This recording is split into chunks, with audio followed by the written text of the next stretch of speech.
The cold January wind brushed against Savannah Spurlock's cheeks as she leaned against her car, staring up at the quiet night sky. Tonight was rare, a night just for herself. Her mother, Ellen, had promised to watch the kids. Savannah had kissed each of her 4 children before heading out, lingering a little longer with her youngest. "Mommy will be home before you wake up," she whispered, smoothing the toddler's hair. Richmond was quiet that evening, but Savannah's mind was anything but. She couldn't shake the worry that had been gnawing at her for weeks. Bills piled up faster than she could pay them, and her part-time work barely made a dent. Still, she pushed those thoughts aside. Tonight was about relaxing. Tonight, she was determined to have fun. Arriving at the bar in Lexington, Savannah met up with a couple of friends, their laughter a temporary reprieve from her stress. Her personality shone in these moments, bright, vibrant, and unguarded. Yet behind her wide smile was a shadow of unease. Financial disputes had recently created tension between her and David Sparks, a man connected to her through mutual friends. Sparks owed her money, and his dismissive attitude during their last conversation left her feeling frustrated. As the night wore on, Savannah drifted away from the group and found herself at a table with David Sparks and his quiet companion, Mark Reynolds. Sparks seemed different tonight, almost too eager to talk. "You're really letting this money thing ruin your mood, huh?" he said with a sly grin. Savannah bristled, her cheerful mask slipping momentarily. "It's not about the money, David, it's about respect." Mark sat silent, sipping his drink, his gaze darting between the two. The tension was palpable but fleeting. Savannah wasn't one to let negativity dominate her night, so she waved it off and joined her friends again.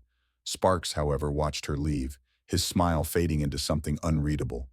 By the time the bar began to close, Savannah felt ready to head home. She said her goodbyes and was about to call her mother when Sparks appeared at her side. "I can drive you," he offered. She hesitated. Something about the offer felt off, but exhaustion won over caution. "All right," she replied, her voice soft. Mark joined them as they left together. The surveillance cameras caught the trio as they walked toward Sparks's parked car. The grainy footage captured Savannah's laughter, her body language relaxed, oblivious to the storm brewing. Sparks glanced toward the camera once, a flicker of unease crossing his face before he turned away. Mark followed silently behind, his hands shoved deep into his coat pockets. Unbeknownst to Savannah, this was the last time anyone would see her alive. Ellen Spurlock checked her phone for the 10th time that morning, her worry escalating with every unanswered call. Savannah had promised she'd be home before sunrise, but the hours crept by, and there was still no word. The kids, oblivious to their grandmother's concern, played in the living room, their laughter an eerie contrast to Ellen's growing fear.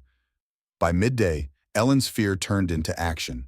She began calling Savannah's friends, asking if anyone had seen her. Each response was the same. "She left the bar last night." But left with whom? Savannah wasn't the type to disappear without a word. Something wasn't right. Unable to shake the unease, Ellen dialed the police. The officer on the other end took her seriously, noting Savannah's reputation as a responsible mother. Within hours, Savannah's name was officially listed as missing. Flyers were printed and shared around Richmond and Lexington. Her face, vibrant and full of life, stared back at Ellen from every flyer she handed out. Meanwhile, the police began retracing Savannah's steps. Surveillance footage from the bar provided the first major clue. The grainy video showed Savannah leaving with 2 men, David Sparks and Mark Reynolds. Sparks was already known to the family, but Mark was a stranger to Ellen. The trio appeared relaxed as they walked toward Sparks' car. Nothing seemed amiss, yet.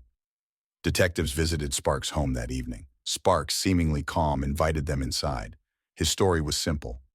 "Savannah left my house around 3 a.m. She said she was walking home." The detectives pressed for details, but Sparks stuck to his narrative, his tone flat, almost rehearsed. Mark's whereabouts were also questioned, and Sparks provided an address, though his demeanor suggested unease. Back at the station, Ellen provided more context. "David owes her money," she explained, her voice trembling. "They've argued about it before, but Savannah would never just leave her kids. She wouldn't disappear." Her words were heavy with certainty, her tone tinged with a mother's intuition. The next morning, a chilling development unfolded. Savannah's phone pinged from a location along a desolate back road, miles from Sparks' home. Officers combed the area but found only an abandoned earring, one Ellen immediately recognized as Savannah's. The discovery sent a ripple of dread through the community. By evening, the story had hit local news. Reporters gathered outside Ellen's house, their questions invasive but relentless. "Do you believe she left willingly?" one asked. Ellen, clutching her rosary, responded firmly, "My daughter didn't walk away from her life. Someone knows what happened to her." As night fell, volunteers and search teams spread out across the area, flashlights piercing the cold darkness. The once peaceful streets of Richmond buzzed with activity, the community united in a shared sense of urgency. But despite their efforts, the night yielded no further clues. Back at Sparks' home, tension was brewing. Neighbors began noticing strange behavior, lights on at odd hours, the sound of construction late into the night. One neighbor, an older man named Joe, recalled seeing Sparks hauling bags into his backyard. "It didn't look right," he told the police when questioned. "He was out there with a wheelbarrow and it looked like he was pouring concrete. At 2 a.m., who does that?" The following day, police returned to Sparks' property, this time with a warrant. Sparks' calm demeanor from the previous visit had vanished, replaced with visible tension. As officers began their search, Sparks stood on his porch, his eyes darting toward the backyard. "I've got nothing to hide," he muttered, though his body language suggested otherwise. By the time the search concluded, police had discovered Savannah's purse tucked away in Sparks' closet. Inside were her ID and keys, untouched. Sparks' claims about her leaving the house unraveled quickly under scrutiny. He was no longer just a person of interest. He was now the primary suspect. The weight of the discovery bore heavily on Ellen as officers relayed the findings. She sat in silence, her hands trembling. Savannah's children sat nearby, still unaware of the storm unfolding around them. Ellen whispered to herself, "We'll find you, Savannah. We'll bring you home." The clock was ticking. Every lead felt like a lifeline, every minute without answers an eternity. The question now wasn't just where Savannah was, but what had happened to her. The flyers fluttered in the cold January wind, plastered across telephone poles, coffee shop windows, and grocery store bulletin boards. Savannah Spurlock's smiling face seemed to follow everyone in Richmond. Underneath her picture were the haunting words, "Missing, last seen January 4th. Ellen stood at the edge of the search party's staging area, watching volunteers gather with flashlights, heavy coats, and determined expressions. The turnout was overwhelming. Dozens of friends, neighbors, and even strangers had shown up, ready to scour the dark woods and empty fields surrounding Lexington and Richmond. Hope mingled with desperation in the air. "Let's split into groups," a volunteer organizer called out. "We'll cover the areas marked on the map. Report anything suspicious immediately." Ellen clutched Savannah's scarf tightly, the fabric a lifeline to her missing daughter. A kind woman approached her and offered a hug. "We'll find her," she said softly. But Ellen couldn't bring herself to respond. Words felt hollow now. The police, meanwhile, were focused on a different kind of search. Investigators had reviewed the surveillance footage of Savannah leaving the bar dozens of times. They noted how Sparks and Mark Reynolds flanked her as they walked to the car. Sparks' body language seemed confident, even possessive, while Mark appeared hesitant, glancing over his shoulder repeatedly. The contrast intrigued detectives, and Mark was brought in for questioning. Mark's demeanor during the interview was jittery. "I didn't do anything wrong," he repeated, sweat pooling on his forehead despite the chill in the room. "David said she just needed a ride, that's all." When pressed, Mark admitted he hadn't stayed long at Sparks' house that night. "I left as soon as we got there," he mumbled. But his story had gaps. Gaps the detectives knew could hold vital answers. Back at Sparks' property, the tension among his neighbors was palpable. Joe, the man who had reported Sparks' late-night construction activities, stood on his porch watching police cars come and go. "It doesn't feel right," he told his wife. "That boy's hiding something." Inside, Sparks was growing increasingly agitated. He had been cooperative with law enforcement initially, but the discovery of Savannah's purse in his closet had shifted the tone of the investigation. His claim that Savannah left on foot was now scrutinized with skepticism. Sparks began avoiding calls from the police, citing work obligations. Meanwhile, the community's efforts to locate Savannah intensified. A retired officer brought his trained K-9 to assist in the search, while local businesses donated supplies to support the volunteers. The search parties combed through dense woods, riverbanks, and abandoned structures, but no further clues were uncovered. Every passing hour without answers felt heavier than the last. Ellen's frustration boiled over during a news conference. Standing at the center of the gathering, flanked by Savannah's tearful friends, she addressed the cameras with a trembling voice. My daughter is out there, she pleaded. She would never leave her children. If anyone knows anything, anything at all, please come forward. The community's response was immediate. Tips poured into the police hotline, though many were dead ends. Still, one call stood out. A neighbor of Sparks reported seeing something unusual in his backyard. A wheelbarrow filled with the bags moved under the cover of night. It looked like he was trying to hide something, the caller insisted. Armed with this new information, detectives returned to Sparks's home with a warrant. Sparks greeted them on the porch, his expression tight. "I've already told you everything I know," he snapped. But as investigators fanned out across his property, his calm facade began to crack. The backyard was quiet, the ground firm with frost. But near the corner of the yard, the freshly poured concrete slab stood out starkly against the surrounding soil. The officers exchanged glances. This would require more than just observation. Inside the house, Sparks paced nervously. "You're wasting your time," he muttered under his breath, but his hands shook as he lit a cigarette. The search party outside continued their work late into the night. Flashlights bobbed through the darkness as volunteers called Savannah's name into the silence. Hope remained their guiding force, but dread lingered in every step. Somewhere out there, Savannah was waiting to be found. The tension inside the police station was palpable as detectives reviewed the findings from their latest visit to David Sparks' property. The discovery of Savannah's purse, neatly tucked away in his closet, had shifted the investigation dramatically. Sparks' claim that she left his house on foot no longer held weight. Questions swirled and suspicions mounted. Detective Wilson, a seasoned investigator with a sharp eye for details, stared at the case file in front of him. "This guy's story doesn't add up," he muttered to his partner. "Why would she leave her purse behind? And why hasn't he contacted us since we started closing in?" Meanwhile, Sparks sat in the dimly lit interrogation room, his fingers tapping nervously against the metal table. He had been brought in for further questioning after the purse was found, and his confidence seemed to waver. Detective Wilson entered the room, his expression firm but not aggressive. Sparks glanced up, his eyes darting briefly before settling on the table. "We found her purse in your closet," Wilson began, his voice steady. "Care to explain how it got there?" Sparks cleared his throat, his response halting. I don't know. Maybe she left it by mistake. I didn't even notice it until now." His tone was defensive, but the cracks in his calm exterior were visible. Wilson leaned forward slightly. "You said she left your house on foot. Did she walk out without her phone, her keys, her ID? Because all of that was in the purse we found in your closet." Sparks faltered, the weight of the evidence pressing down on him.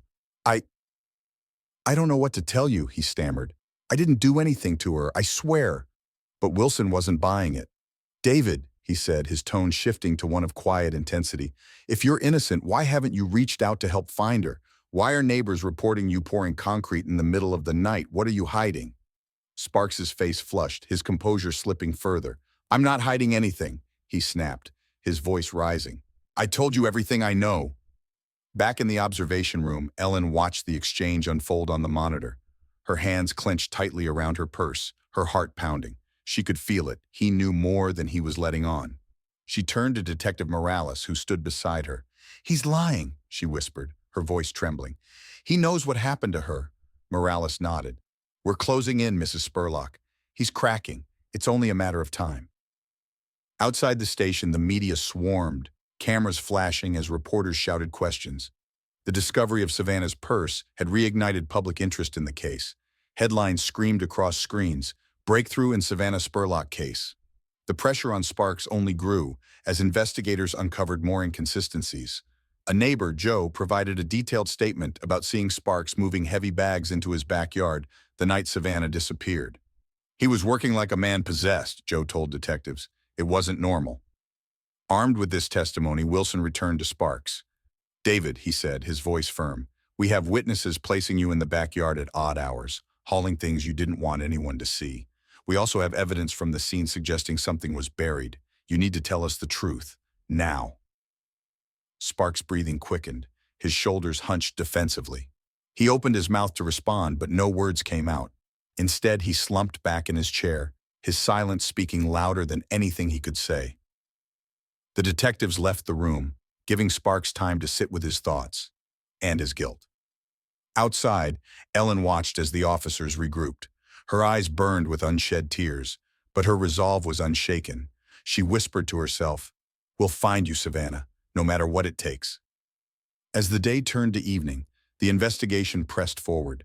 Sparks' backyard became the focal point, the concrete slab now a symbol of unspoken horrors. Time was running out, and everyone knew it. The truth was closer than ever, but so was the darkness it carried. The night air was still, thick with tension as detectives stood in David Sparks's backyard. The ground beneath the freshly poured concrete slab seemed to hold its breath, concealing secrets too grim to imagine. Detective Wilson ran his hand over the edge of the slab, his jaw tightening.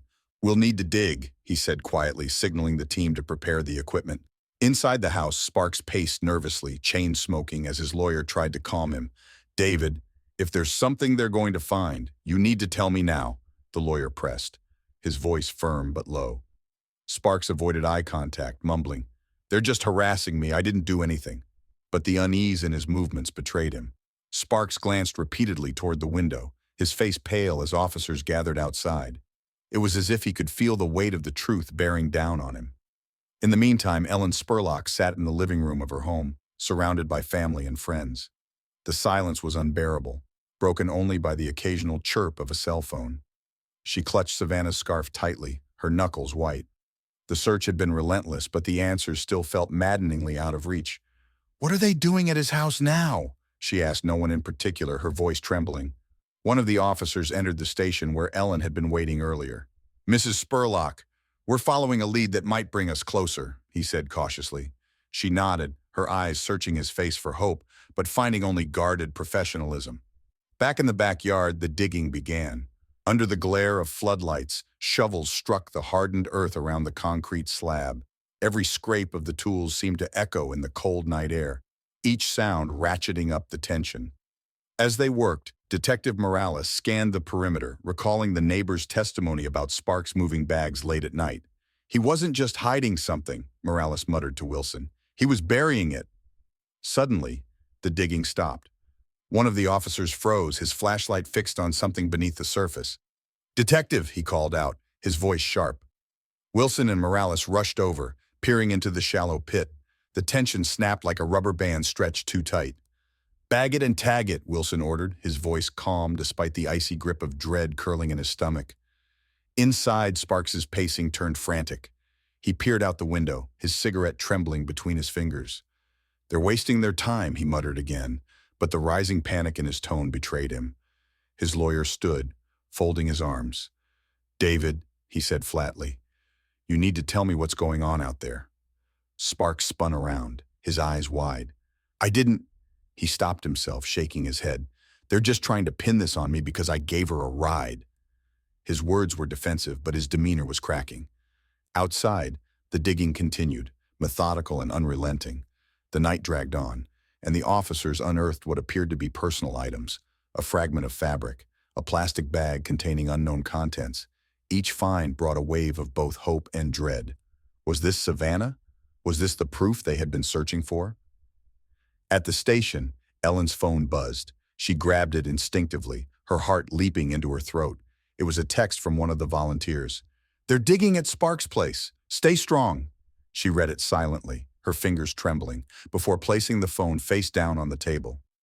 Outside Sparks' house, the media had begun to gather, cameras clicking as whispers of a major breakthrough spread like wildfire. Reporters speculated on every movement, their voices a constant hum in the cold night.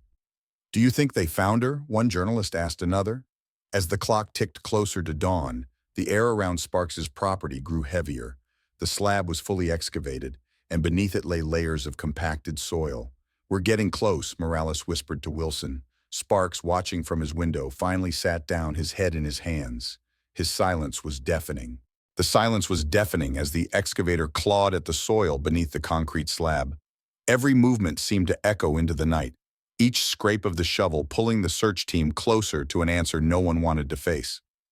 Detective Wilson stood to the side, arms folded tightly across his chest, his eyes locked on the work. He had been on cases like this before, but something about Savannah's disappearance felt heavier, darker. An officer's voice broke through the quiet. "We've got something here." The team paused, flashlights cutting through the pre-dawn haze. The excavator operator shut off the engine, leaving a heavy stillness in its wake. Detective Morales stepped forward, crouching beside the unearthed corner of what appeared to be a piece of fabric. It was faded, dirt-streaked, but unmistakably clothing. "Bag it," Morales said, his voice firm but low. "We're going layer by layer now." Inside the house, David Sparks sat motionless, staring blankly at the floor. His lawyer tried to get his attention. "David, this is your last chance to cooperate. If they find what they're looking for—" His words trailed off, leaving the implication to hang in the air. Sparks didn't respond. He simply lit another cigarette, his hands trembling. Back at the dig site, the tension was palpable. The team worked with precision, carefully removing more soil. Then, another voice cut through the air. "Over here. This looks like a plastic bag." The officers exchanged grim looks. Plastic bags rarely meant anything good in their line of work. Wilson stepped forward, his jaw tightening. "Slowly," he said. "Let's document everything."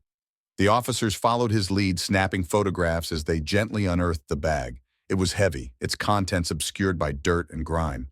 Morales took a deep breath. "Open it." The crackle of plastic was barely audible over the hum of the waiting officers. As the bag's contents were revealed, gasps rippled through the group. A piece of floral fabric, unmistakable to those who had seen the missing person's flyers, lay inside. Morales' voice was heavy as he spoke. "We need a forensic team here now." Word spread quickly through the station. Ellen Spurlock was already awake, pacing her living room when the phone call came. "Mrs. Spurlock," Detective Wilson began, his voice steady but heavy. "We've found something. We can't confirm yet, but we need you to prepare yourself." Ellen's knees buckled, and she gripped the edge of the couch for support. The words echoed in her mind, each syllable cutting deeper. "I knew it," she whispered. "I knew it was him." By the time forensic analysts arrived, the area had been sealed off with bright yellow tape. Media trucks lined the streets, their cameras capturing the somber faces of officers working through the night. The plastic bag, along with other unearthed items, was transported for analysis. But the discovery of human remains in a deeper section of the site confirmed what everyone had feared. Wilson and Morales stood together, watching as the medical examiner's team worked. "This is her," Morales said quietly. "You can feel it." Inside the house, Sparks finally broke his silence. "I didn't mean to hurt her," he mumbled, his voice barely audible. His lawyer froze, eyes wide. "David, stop talking right now," he hissed. But it was too late. The words were out, and the weight of them filled the room like a storm cloud. As dawn broke over Richmond, the community woke to the devastating news. Savannah Spurlock had been found. The search was over, but the pain was just beginning. Vigils were planned almost immediately. People lit candles and gathered in silence, their faces illuminated by flickering flames. Savannah's children, too young to understand fully, clung to their grandmother as she stood among the mourners, her expression a mix of heartbreak and quiet fury. The investigation wasn't finished. There were still questions to answer, confessions to obtain, and justice to seek. But for now, one thing was clear. Savannah was finally going home.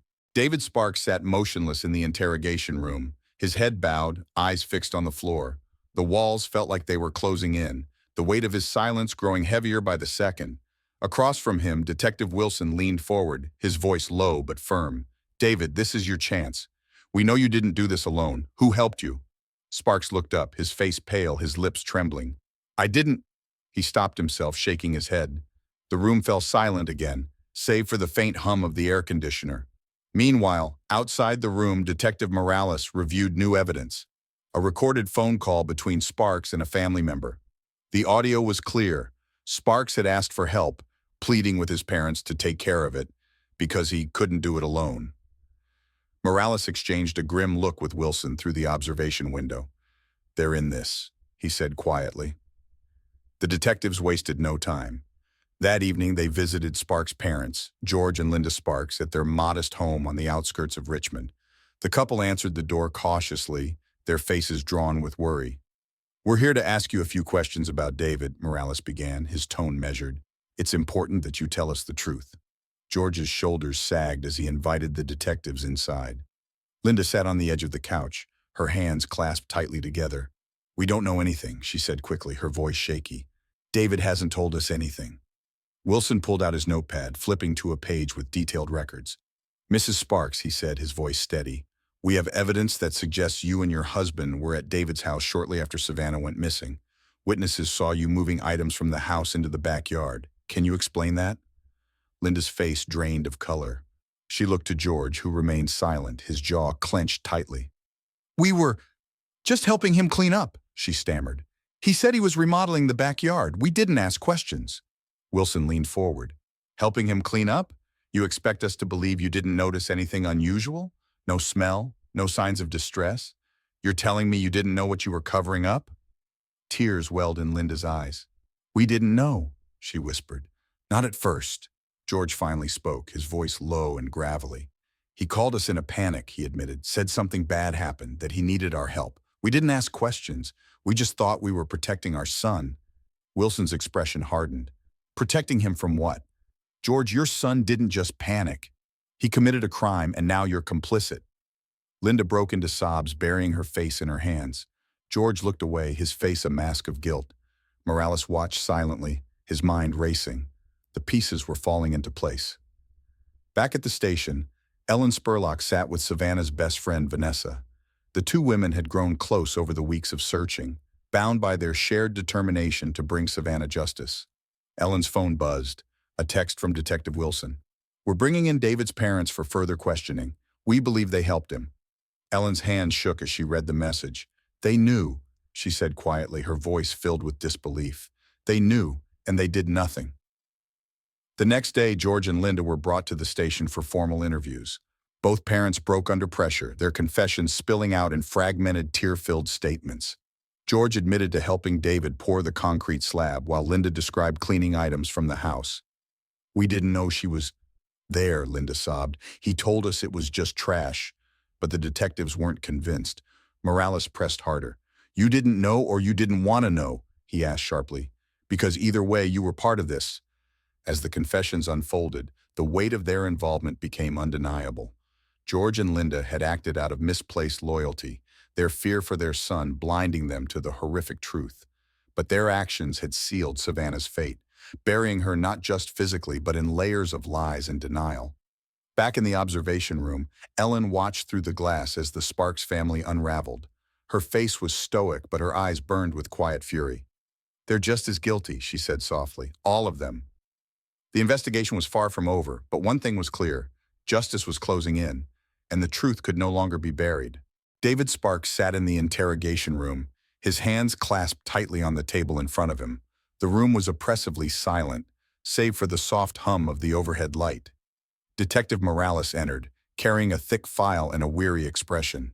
He placed the file on the table, flipping it open to reveal photos of Savannah, the evidence unearthed in his backyard, and transcripts of recorded conversations. David, Morales began, his tone measured but firm.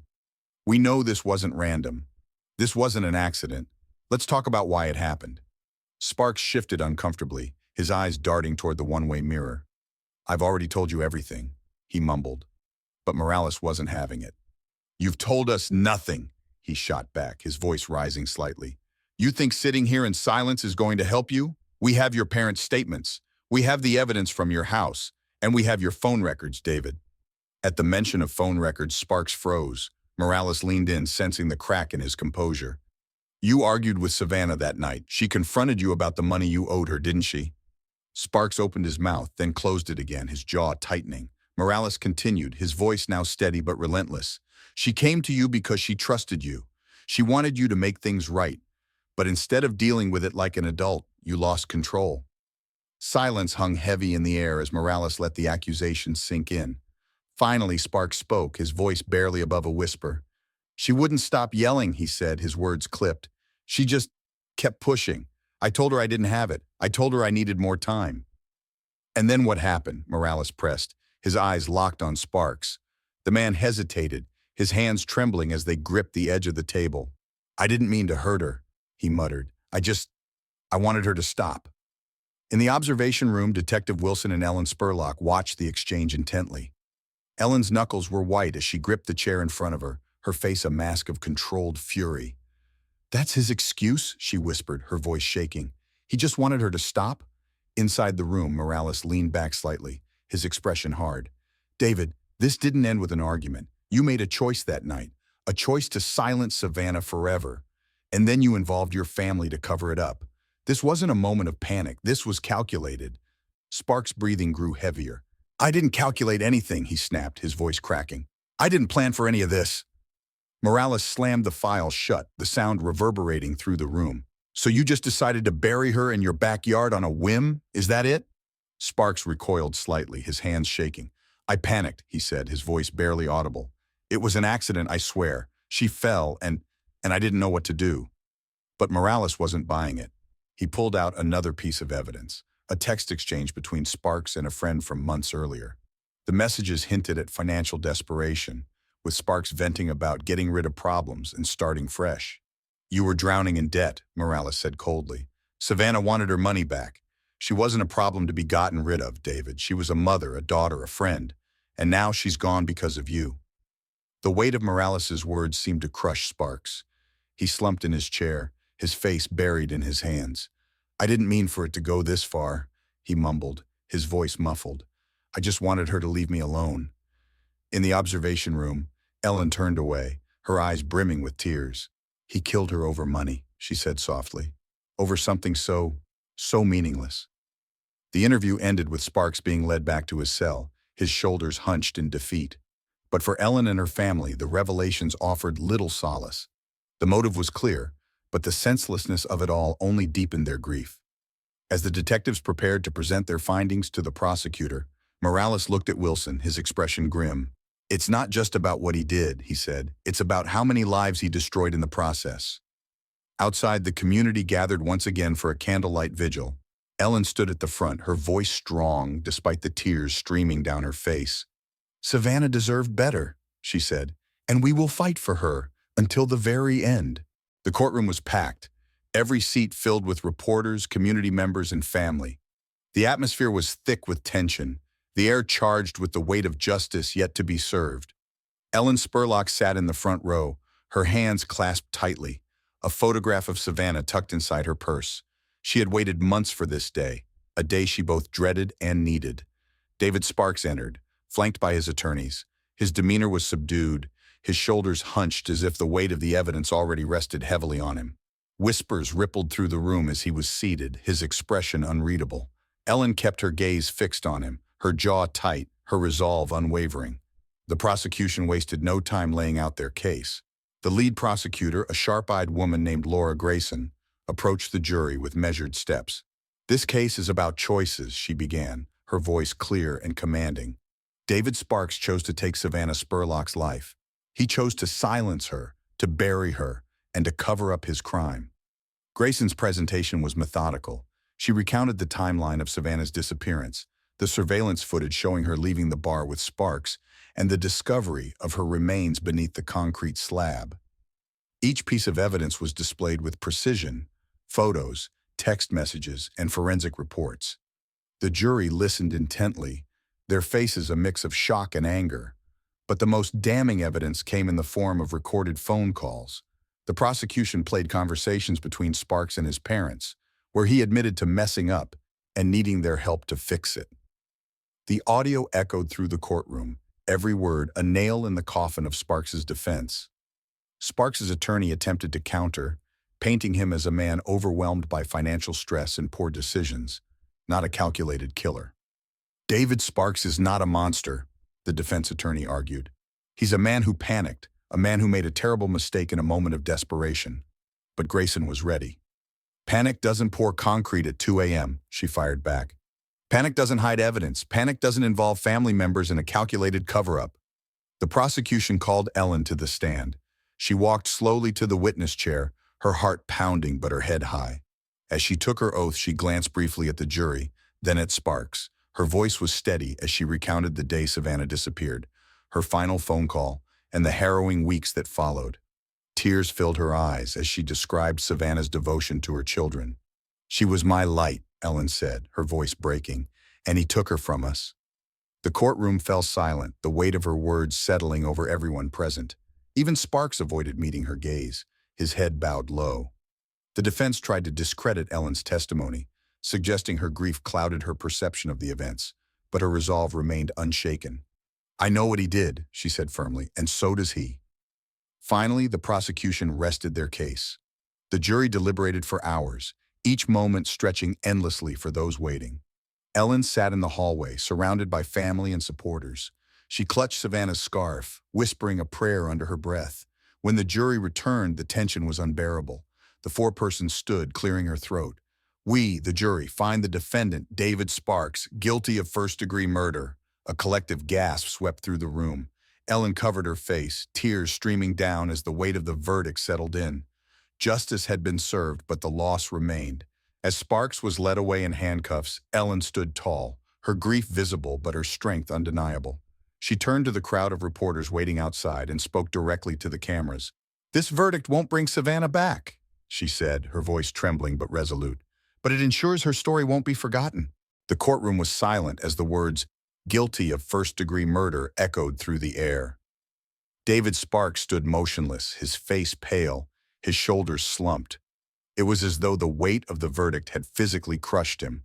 For Ellen Spurlock, seated just feet away, it was a bittersweet moment. Justice had been served, but no verdict could bring Savannah back. Judge Harrison's voice broke the silence, firm and unwavering. "David Sparks, you have been found guilty of the murder of Savannah Spurlock. This court sentences you to life in prison without the possibility of parole." The gavel struck the desk, a sound that marked the end of the trial but not the end of the pain. Ellen closed her eyes, gripping Savannah's scarf tightly. The words felt like a victory, but the emptiness in her chest remained. She turned to her family, who embraced her with tearful relief. The verdict was a message, not just to Sparks, but to the entire community, that Savannah's life mattered, and her death would not go unanswered. As Sparks was escorted out of the courtroom, shackled and surrounded by guards, he avoided the gaze of everyone in the room. His parents, George and Linda Sparks, sat in the back, their faces etched with despair. They had cooperated with investigators in the end, but their role in concealing the crime weighed heavily on their shoulders. They watched their son disappear behind a door, his future sealed. Outside the courthouse, a crowd had gathered. Supporters of the Spurlock family stood side by side with reporters, their cameras flashing as Ellen emerged. She paused at the steps, the wind tugging at her coat, and faced the crowd. "This verdict doesn't erase what happened," Ellen began, her voice steady but raw, "but it ensures that Savannah's voice was heard. She was a mother, a daughter, a friend. She was loved, and she will never be forgotten." Her words struck a chord, and a wave of applause rippled through the crowd. The community had been deeply affected by Savannah's story. A young mother taken too soon, her life cut short by greed and violence. Now her legacy would live on as a beacon for justice and a call to action. Meanwhile, inside the jail, Sparks sat alone in a cold gray cell. The echoes of his confession replayed in his mind, the walls closing in with every breath. His life had unraveled completely, and the realization of his actions, of the life he had destroyed, was inescapable. For Sparks, life in prison was not just a punishment, it was a haunting. Back at the Spurlock home, the family gathered for a quiet dinner. The table felt incomplete, the absence of Savannah a constant reminder of the tragedy. But there was also a sense of peace. Justice had been served, and Savannah's story had brought people together in ways they never imagined. Ellen glanced at her grandchildren, their laughter a bittersweet melody. They were her strength, her reason to keep fighting. She knew Savannah's light shone through them, and she was determined to ensure they knew the incredible person their mother was. Later that evening, the community held a candlelight vigil. Hundreds of people gathered, their candles flickering in the wind as they stood in silence. Ellen spoke again, this time surrounded by photos of Savannah, her radiant smile immortalized in every frame. "Savannah's story doesn't end here," she said. "It's a reminder to cherish those we love, to stand against violence and to fight for justice no matter how hard it seems. This is not goodbye, Savannah. Your light will guide us always." The crowd bowed their heads, the glow of the candles illuminating the night. The pain of losing Savannah would never fade, but the strength of the community and the resolve of her family ensured that her legacy would endure. As the vigil ended, Ellen looked up at the stars, a single tear sliding down her cheek. "We did it, Savannah," she whispered. "We found justice for you."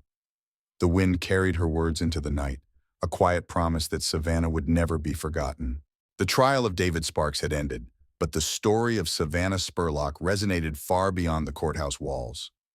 Her name had become a symbol, a reminder of the devastating consequences of silence, greed, and unchecked anger. For her family and the Richmond community, the pain of her loss became a call to action, a reason to ensure her tragedy would not be in vain. Ellen Spurlock stood at the podium of a local community center, her hands gripping the edges tightly. Before her sat a packed room, faces young and old, many of whom had followed Savannah's story from the beginning. Ellen's voice, though weary, carried strength. "Savannah's story isn't just about what was taken from us," she began. "It's about what we can do to protect others. It's about seeing the warning signs and speaking up before it's too late." The audience listened intently as Ellen spoke about the lessons her daughter's life and death had taught her. "Savannah trusted the wrong person," she continued, "and David Sparks used that trust against her. But this isn't just about one man. It's about the way we overlook red flags in relationships, the way we dismiss small signs of danger until they grow too big to ignore." In the weeks following the trial, the Spurlock family partnered with local organizations to raise awareness about domestic violence, financial manipulation, and the importance of early intervention. Ellen spearheaded initiatives to educate young people, speaking at schools and colleges across Kentucky. "If Savannah's story can save even one life," she said at a high school assembly, her voice breaking slightly, "then her light hasn't been extinguished. It's only grown brighter." Vanessa, Savannah's closest friend, also took up the mantle. She shared her own reflections, speaking candidly about the subtle shifts she noticed in Savannah's demeanor before her disappearance. "She was stressed, worried about money, but she tried to keep it all together," Vanessa told a group of college students. "Looking back, I wish I had pushed her to open up more. Sometimes just asking the right questions can make all the difference." The community of Richmond, too, came together in a way that was both healing and transformative. A scholarship fund was established in Savannah's name, aimed at helping single mothers pursue education and career opportunities. At its first fundraiser, Ellen stood alongside Savannah's 4 children, who held signs that read, "Thank you for helping keep our mom's memory alive." But not every moment was filled with hope. Behind closed doors, Ellen struggled with the quiet moments, the nights when the house was still and Savannah's absence loomed largest. "Grief is not something you get over," she confided to a close friend. "It's something you carry, but you learn to carry it with purpose." Savannah's children, though young, carried her legacy in their own way. Her eldest, now old enough to understand the gravity of what happened, began writing essays about her mother for school assignments. "My mom was brave," she wrote in one. "She always wanted the best for us, and she always tried to make us smile." As the seasons changed and life moved forward, Savannah's story continued to inspire conversations, action, and change. Local lawmakers proposed legislation aimed at strengthening protections for individuals in abusive or exploitative relationships. Dubbed Savannah's Law, the bill emphasized the importance of recognizing financial abuse as a precursor to physical violence. On the 1-year anniversary of Savannah's disappearance, the community gathered once more, this time in celebration of her life. Candles illuminated the park where friends and family shared stories of Savannah's kindness, her laughter, and her unwavering love for her children. Ellen spoke last, her voice steady as she addressed the crowd. "Savannah's light will never go out," she said. "It's in each of us, in the actions we take, the lives we touch, and the changes we fight for. She may be gone, but her story is far from over." As the crowd held their candles high, the sky above seemed to glimmer just a little brighter. For Savannah's family, the journey of healing would never truly end. But her memory had become a source of strength, a legacy that would outshine the darkness that had tried to consume it. The evening sky was painted with hues of orange and purple as a crowd gathered at Richmond Park. Hundreds of people, each holding a lit candle, stood shoulder to shoulder in silence. At the center of the crowd was a stage adorned with photos of Savannah Spurlock, her radiant smile frozen in time. Her 4 children sat in the front row, their faces illuminated by the gentle glow of the candles, their grandmother Ellen seated protectively beside them. Ellen stood, adjusting the microphone as she prepared to address the crowd. The past year had been a whirlwind of grief, resilience, and transformation, and tonight was a culmination of it all, a celebration of Savannah's life and a commitment to her legacy. "My daughter Savannah was more than what happened to her," Ellen began, her voice steady despite the lump in her throat. She was vibrant, loving, and full of life. She was a mother who adored her children and a friend who brought joy to those around her. Tonight, we honor her memory by making a promise to never stop fighting for justice, to protect the vulnerable, and to ensure that no one else suffers the way she did. The crowd erupted in applause, the sound echoing into the evening air. Savannah's story had become a rallying cry, igniting change both locally and beyond. In the months following David Sparks' conviction, Savannah's law was passed in Kentucky, strengthening protections for victims of financial and domestic abuse. The law was a testament to the power of Savannah's voice, a voice that, though silenced, continued to inspire action. On the stage, Vanessa, Savannah's best friend, took the microphone next. Her hands trembled slightly, but her determination shone through. "Savannah was my sister in every way that mattered," she said, her voice cracking with emotion. "Losing her was a heartbreak I'll carry forever, but her strength lives on in all of us, pushing us to be better, to do more. She wouldn't want us to live in fear. She'd want us to live with purpose." As Vanessa stepped down, a group of local students approached the stage. They were recipients of the Savannah Spurlock Scholarship, a fund established in her honor to support single mothers pursuing higher education. One of the students, a young woman named Marissa, spoke about the impact of the scholarship. "Savannah's story has given me hope," she said, tears streaming down her face. "Because of her, I have a chance to build a better future for my daughter. Her light continues to shine in all of us." The evening continued with heartfelt speeches, songs, and moments of reflection. The community, once shaken by Savannah's tragic loss, had found strength in unity. They had transformed their pain into progress, ensuring Savannah's name would forever be associated with resilience, compassion, and change. Ellen, now sitting beside her grandchildren, watched as they whispered to each other, their eyes lighting up as they gazed at the photos of their mother. She leaned in, placing a gentle hand on her eldest granddaughter's shoulder. "Your mom would be so proud of you," she said softly. "She loved you more than anything." As the vigil drew to a close, the crowd raised their candles high, their flames flickering against the darkening sky. Ellen stood once more, her voice strong and clear as she spoke her final words of the night. "Savannah's story doesn't end here. It lives on in every life she's touched, every law we've changed, and every person standing here tonight. Together, we carry her light forward." The crowd responded with a unified cheer, their voices mingling with the night breeze. Savannah's children, holding hands, gazed up at the sky as if searching for their mother's star. Ellen joined them, her heart heavy but filled with a sense of purpose. Savannah's legacy was no longer just a memory, it was a movement. As the candles were extinguished one by one and the crowd began to disperse, the park fell quiet. But in that quiet was a promise. Savannah Spurlock would never be forgotten. Her life, her love, and her story would continue to guide those who fought for justice, compassion, and change. Ellen lingered, looking up at the stars, a faint smile crossing her lips. "We did it, Savannah," she whispered. "Your light will never fade." What do you think of David Sparks and the tragic story of Savannah Spurlock? Let us know your thoughts in the comments below. If you found this story compelling, don't forget to like this video, share it with others, and subscribe to our channel for more gripping true crime stories. Hit the notification bell so you never miss an update. Thank you for watching.